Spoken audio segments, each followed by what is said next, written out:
নমস্কার বন্ধুরা, welcome back to my channel Mukta's ওয়ার্ল্ডের আরেকটি নতুন ভিডিওতে সবাইকে স্বাগত। কেমন আছো সবাই? আশা করছি ভালো আছো। আমিও বেশ ভালো আছি। তো আজ আবারও একটি অতি পরিচিত পদ নিয়ে তোমাদের কাছে চলে এসেছি শেয়ার করব বলে। একদম ঠিক ধরেছো, মাছের মাথা দিয়ে লাউ ঘন্ট। এই চেনা পরিচিত পদগুলো আজকাল চাইনিজ, ইটালিয়ান সবকিছু রান্নার মাঝে বেশ চাপা পড়ে যাচ্ছে। তো ভাবলাম আজ দুপুরে কাতলা মাছের মাথা দিয়ে লাউ ঘন্ট করব। যেমন ভাবনা তেমনই কাজ। তো একটা গোটা লাউ নিয়ে হাজির হয়েছি। হ্যাঁ, আমি কিন্তু বাজারটা করি বাড়ির। হাজবেন্ড খুবই কম সময় পায়, তাই বাজারের দায়িত্বটা বেশিরভাগ সময় আমার উপরেই পড়ে। তো বাজার থেকে একদম কচি একটা লাউ নিয়ে এসেছি আর ঘন্ট করবো বলে বসে পড়লাম মাছের মাথা দিয়ে রান্না করব বলে। তো চলো রেসিপিটা স্টার্ট করা যাক।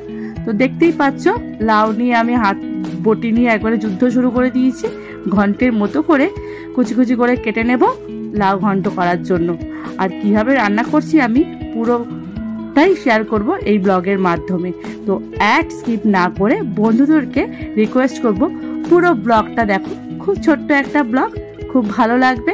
আর আমি কিভাবে রান্না করেছি তোমাদের যদি ভালো লেগে থাকে অবশ্যই আমার চ্যানেলটাকে লাইক, কমেন্ট, শেয়ার, সাবস্ক্রাইব করে আমার পাশে থেকে যাওয়ার রিকোয়েস্ট করব আমার বন্ধুদের।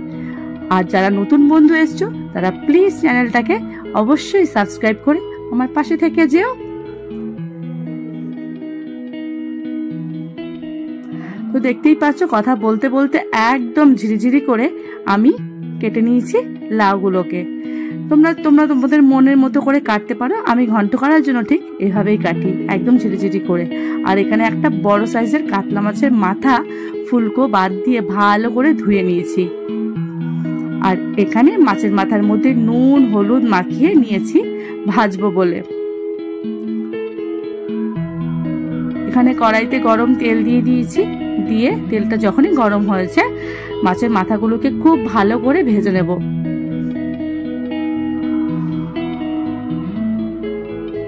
দেখো, মাছের মাথাগুলো খুব সুন্দর করে লাল করে এপিট ওপিট করে একদম ভাজা করে তুলে নিচ্ছি।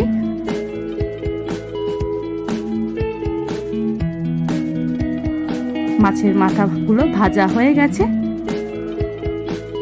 এবার আমি যে তেলটা রয়েছে বাকি তেলটার মধ্যেই ফোড়নের জন্য নিয়েছি দুটো তেজপাতা, দুটো শুকনো লঙ্কা চেরা আর 5 ফোড়ন। ফোড়নটা দিয়ে একটু ভালো করে ভেজে নেব যতক্ষণ না গন্ধ ছাড়ছে। ফ্রাই হয়ে গেলে খুব সুন্দর একটা গন্ধ বেরোয়। তারপরে আমি কয়েকটা কাঁচা লঙ্কা দিয়ে দেবো ঝালের জন্য। তোমরা তোমাদের ঝালটা পরিমাণ মতো দেবে। কে কিরকম ঝাল খাও, কম বেশি এটা পরিমাণ মতো দেবে। তো এবার একটুখানি নাড়াচাড়া করে কুচিয়ে রাখা আমি লাউগুলো দিয়ে দেবো কড়াইয়ের মধ্যে। একদম হাঁটতে চলতে রেসিপিটা হয়ে যাবে, বিকজ একদম সাধারণভাবে রান্না করছি। রান্নাটা আর খেতে এত স্বাদ হয়। গরমকালে দুপুরে যদি এরকম একটা ঘন্ট পাতে পড়ে তো আমার মনে হয় না আর কোনো পদের দরকার পড়বে। আমার পরিবারের সবাই খুব ভালো খায় এই রেসিপিটি। তো এবার একটু নাড়াচাড়া করে নিয়ে আমি এর মধ্যে পরিমাণ মতো হলুদ, পরিমাণ মতো নুন আর চিনি অ্যাড করে নেব।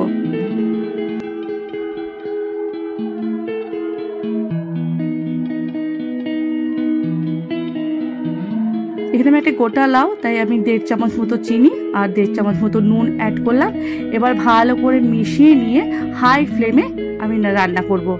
এখানে মনে রাখতে হবে, এখানে লো ফ্লেম করা যাবে না, তাহলে লাউ থেকে অনেকটা জল বেরিয়ে আসবে আর টানাতে গেলে গ্যাসের একদম 12টা বেজে যাবে।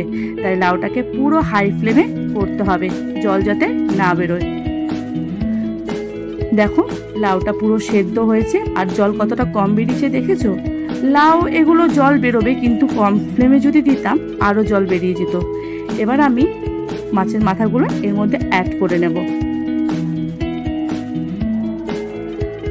অ্যাড করে নিয়ে ভালো করে একটুখানি নাড়াচাড়া করে নেব যাতে মাথাগুলো এই লাউয়ের সাথে খুব সুন্দর করে সেদ্ধ হয়ে মিশে যায়। তোমরা চাইলে মাথাগুলোকে ভেঙেও দিতে পারো, কিন্তু আমার মাথাগুলো বেশ খেতে ভালো লাগে, তাই আমি খুব একটা ঘেটে দিই না, গোটা গোটা রাখারই চেষ্টা করি।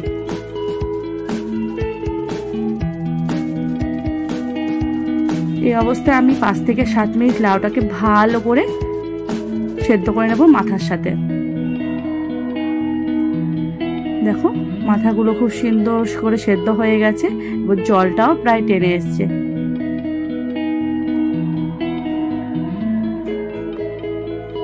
এই মতো অবস্থায় আমি 2 চামচ মতো আটা দিয়ে দেবো পিটুলির জন্য। এই পিটুলি দেওয়াটা আমি আমার মায়ের থেকে শিখেছি, তাতে লাউয়ের এই জলটা থাকতে থাকতেই লাউটা খুব ঘন হয়ে আসবে আর জলটা একদম টেনেও যাবে না, আঠা আঠা ভাবটা আসবে, খুব ভালো লাগবে খেতে। আর সামান্য ধনেপাতাও অ্যাড করে নিলাম, কারণ আমার রান্না প্রায় হয়ে এসছে। আটাটা দেওয়ার সাথে সাথে দেখেছো জলটা কেমন টেনে গিয়ে একদম মাখা মাখা হয়ে এসছে ব্যাপারটা। আমার লাউ ঘন্ট কিন্তু পুরো রেডি হয়ে গেছে। এবার আমি সার্ভ করে নেব একটা বাটিতে।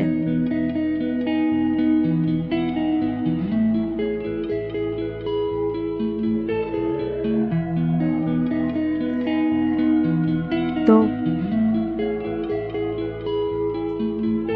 কমপ্লিট হয়ে গেল আমার মাছের মাথা দিয়ে লাউ ঘন্ট। খুব সহজে এবং খুব ইজি পদ্ধতিতে গরমকালে একটা সুস্বাদু ঘন্ট কিন্তু রেডি। তো রেসিপিটি কেমন লাগলো বন্ধুরা অবশ্যই আমার কমেন্ট বক্সে জানিও।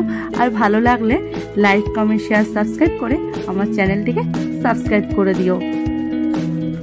পাশে থাকা নোটিফিকেশন বেলটি প্রেস করতে কিন্তু একদম ভুলবে না। আবারও পরবর্তী কোনো একটি ভিডিও নিয়ে চলে আসবো আমার বন্ধুদের মাঝে। ততক্ষণ সবাই ভালো থেকো, সুস্থ থেকো আর